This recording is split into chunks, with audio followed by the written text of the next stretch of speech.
কারোর জন্য বিয়ে করা ফরজ, কারোর জন্য সুন্নত, কারোর জন্য নফল, কারোর জন্য হারাম।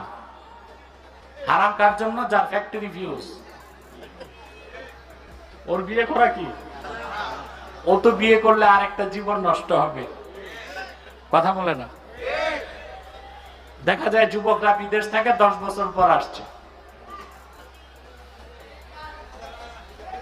পারিবারিক চাপে বিয়ে করে, বিয়ের পর দেখে যেন অবস্থা খারাপ, ধরা খেয়ে যায়, বাকি জীবন কবিরাজের দোকানে শাল শাল বোতল টানতে টানতে জীবন শেষ।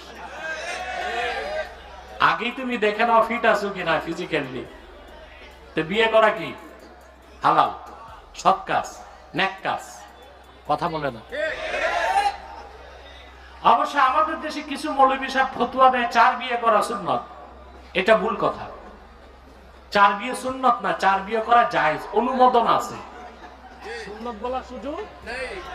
যে মৌলবী সাহেবের 4 বিয়ে করতে মন চায় সে করুক না, আমাদের দাওয়াত করুক, আমরা খাবো তার বিয়ের দাওয়াত। কিন্তু এটারে সুন্নত বলে নাস্তিকদের কথা বলার সুযোগ করে দেওয়া তো তার নির্বুদ্ধিতা।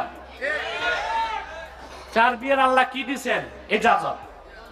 ফানকিহু মা তাবা লাকুম মিনান নিসাই মাসনা ওয়া সুলাসা ওয়া রুবা'।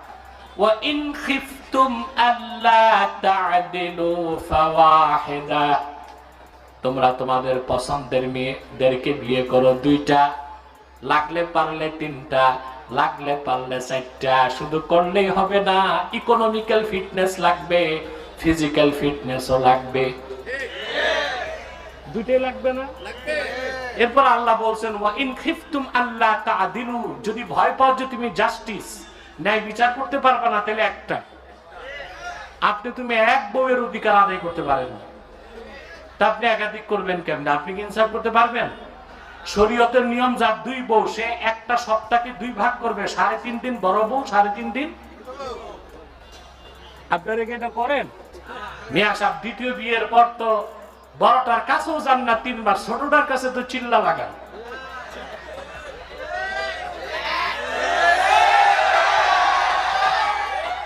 থামো যুবকরা, থামো। ওদের গোসা কোথায় জানি, ওরা তো একটাও করে নাই, সুযোগ হয় নাই। সম্মানিত সুধী, যে কথা বলছিলাম, তাহলে 2 বউ থাকলে ইনসাফ করতে হবে না? একটার কাছে 3.5 দিন, আর একটার কাছে। যদি একজন দ্বিতীয় স্ত্রীর কাছে বেশি থাকেন, প্রথম জন থেকে অনুমতি নিতে হবে। মানালা আশরাফুল থানভী রহমাতুল্লাহ, ওনার কোনো ছেলে সন্তান ছিল না, তো মুরিদদের আপত্তির কারণে দ্বিতীয় বিয়ে করছিলেন।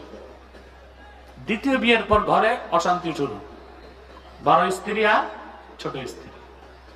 এক সময় তিনি সিদ্ধান্ত নিলেন ছোট বউ ছেড়ে দিবেন। বড় বউ তখন বললেন না, যেহেতু বিয়ে করছেন রাখেন, আমার বোন হিসেবে থাকবে। কিন্তু থানভী সাহেবের ইনসাফ কি ছিল জানেন?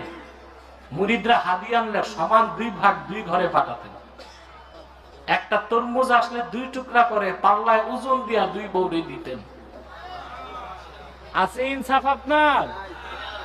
তো বলছিলাম আল্লাহর হুকুম বিয়ে করো, সওয়াবের। আশা করি আপনি এই গুরুত্বপূর্ণ ইসলামী বক্তব্য থেকে উপকৃত হয়েছেন। ভিডিওটি যদি ভালো লেগে থাকে তাহলে লাইক দিন, কমেন্ট করে মতামত জানান এবং শেয়ার করে অন্যদেরও জানার সুযোগ করে দিন। আমাদের চ্যানেল এবি ওয়াজ কালেকশন নিয়মিত ইসলামিক ভিডিও পেতে এখনই সাবস্ক্রাইব করুন। আল্লাহ আমাদের সবাইকে সঠিক জ্ঞান অর্জন করে আমল করার তৌফিক দিন। আসসালামু আলাইকুম ওয়া রাহমাতুল্লাহি ওয়া বারাকাতুহু।